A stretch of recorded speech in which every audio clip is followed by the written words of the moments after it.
कंपनीमध्ये काम करत असताना कोणाला 15,000 महिना आहे, कोणाला 10,000, तर कोणी 8,000 रुपये महिन्यानं काम करतायत.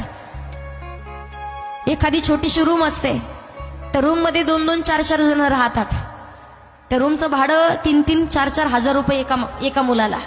मला सांगा, 8,000, 10,000 पगारामधून 3,000 रुपये जर रूमचं भाडं जात असेल, लाईट बिल काही जातं, पाणी पिण्यासाठी, काही कपडे घेण्यासाठी, आणि त्यातूनही गावाकडे काही पैसे पाठावे लागतात.